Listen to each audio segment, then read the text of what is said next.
President Joel. I do believe that I must be, what, the 6th, 7th, 8th speaker today. It's quite refreshing because a few weeks ago I was invited to a dinner in London where I discovered upon arrival that I was the 14th speaker. There must have been about 200 odd people in the room, but by the time we got to the 8th speaker there were about 55 left. By the time we got to the 12th speaker there were about 10 left. And when I rose to speak, which was after midnight, there were precisely 2 people left in the hall. But I made my speech. When I finished, I stepped down and asked the first fellow, "Why now did you stay?" And he said, "I'm of Scotland Yard security officer." And when I asked the second fellow, "Why did you stay?" he said, "I'm the last speaker."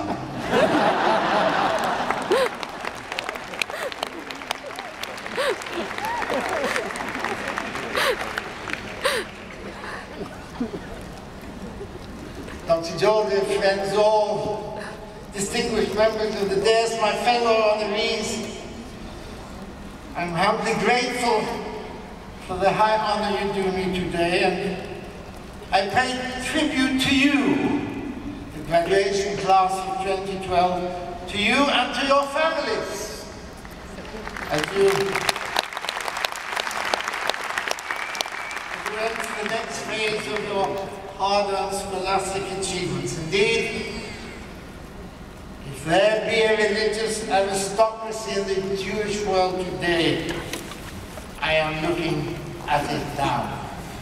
You have imbibed the Torah, Umadah scholarship of Yeshiva University, you, an educated elite of our people, steeped in the knowledge that wherever we Jews have gone in history, whether in agony, in prayer, in hope, in tragedy or in triumph, we've always followed our own way, deeply involved in the paths of history but never swallowed up by them, forever belonging to and contributing mightily to world civilization, and yet remaining distinct from it, forever proclaiming with pride and with dignity, "I am a Jew, Yehudi Anochi."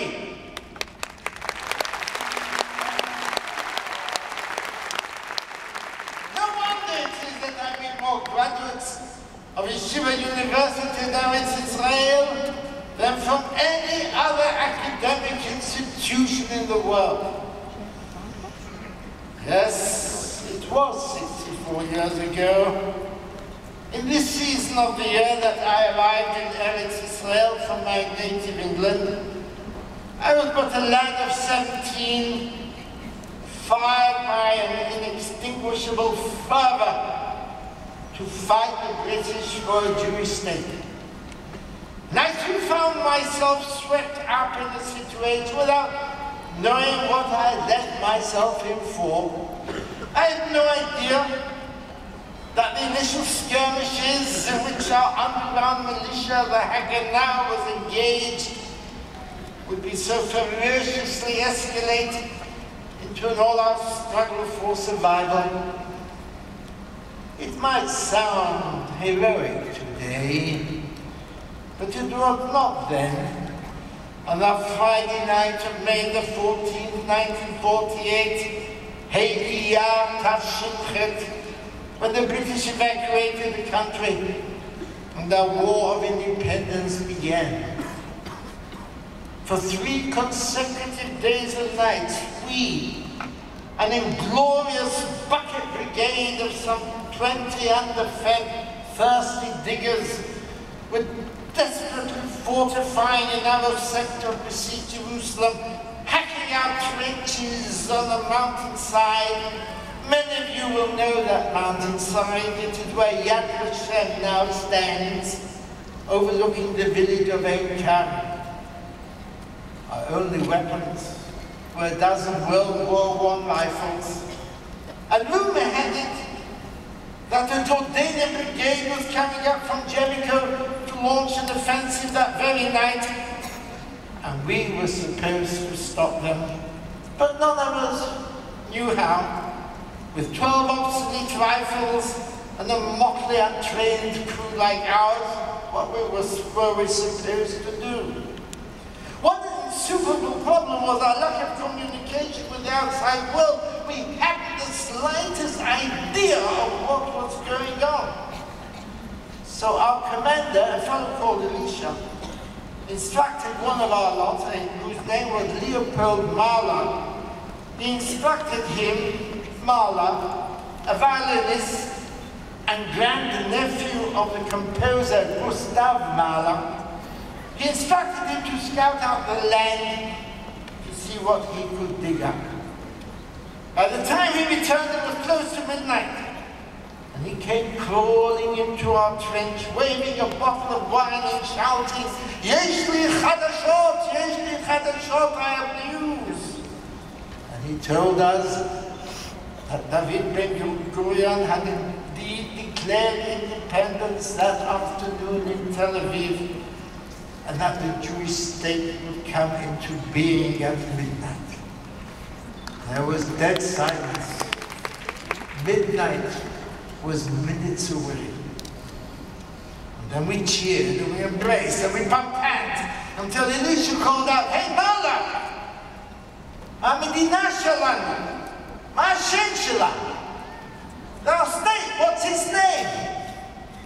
And Mahler stared back at him blankly and said, "I don't know.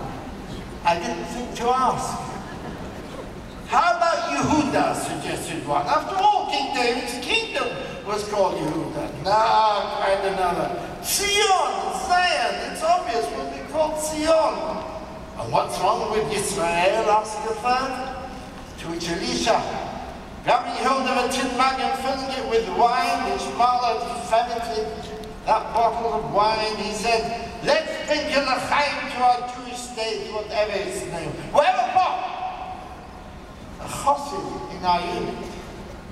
Oh yes, in those days, Charedim served in the army. A chassid in our unit, who we all knew as Reb Nussan the Chassid. He cried out, "Wait! It's Shabbos! Let's make Kiddush first." And so we crouched around Reb Nussan the Chassid in the trench as he began to chant a sweet and melodious Kiddush Yom HaShishi. And as he finished Kadesh HaShabbat, he swayed back and forth, and voice trembling, he declared, "Shechiyanu v'kimanu v'giyanu l'zmanas." Then the mortars from Ein Kerem pounded the hillside, and it was all dust and debris and fear and carnage, and the price we paid for our freedom turned out to be appalling. We Jews fought alone. Nobody helped us. This is why year after year after year on Yom HaZikaron, thousands of families, mine among them, gather in military cemeteries across the country to weep over our individual plots of grief. It was as if we had composed our Declaration of Independence with our own skin as a parchment, our own blood as the ink, and our own skulls as the ink wells. I was too young then to realize the enormity of what was happening, that we were embarked on a revolution which for us, the Jewish people, was no less earth-shattering